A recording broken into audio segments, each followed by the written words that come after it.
بسم اللہ الرحمن الرحیم۔ پنجاب میڈیا ایسوسی ایشن کے پلیٹ فارم سے میں کیسے چپ رہوں کے ساتھ ڈاکٹر ظفر جاذب آپ سے مخاطب ہے۔ سامعین، موجودہ ملک کی صورتحال پہ ایک واقعہ آپ کے ساتھ شیئر کرنا چاہتا ہوں۔ ایک جواری کی ماں فوت ہو گئی، اسے بتایا گیا کہ تمہاری والدہ کی وفات ہو چکی ہے تو گھر چلو۔ اس نے کہا کہ آپ اس طرح کریں کہ ان کو نہلائیں دہلائیں، قبر کشائی کروائیں، میں پہنچ جاتا ہوں۔ انہیں نہلایا گیا، قبر کشائی بھی ہو چکی، اسے بتایا گیا۔ پھر وہ کہتا ہے کہ آپ اس طرح کریں کہ جنازہ وغیرہ شروع کریں، میں پہنچ رہا ہوں۔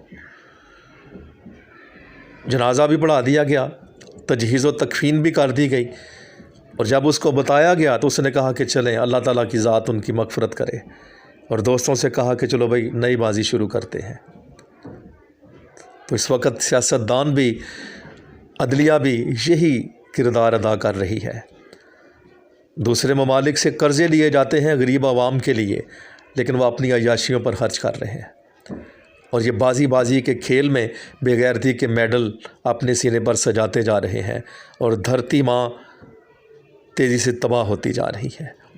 کیوں کہ باشعور لوگ یہ چیز سمجھتے ہیں کہ دھرتی بھی ماں کا درجہ رکھتی ہے۔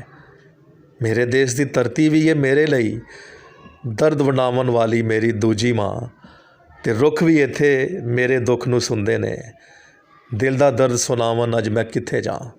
تو اپنی ماں کی قدر کیجئے، یہ بڑی مشکلوں سے حاصل کی گئی ہے۔ آپ سب کا بہت شکریہ۔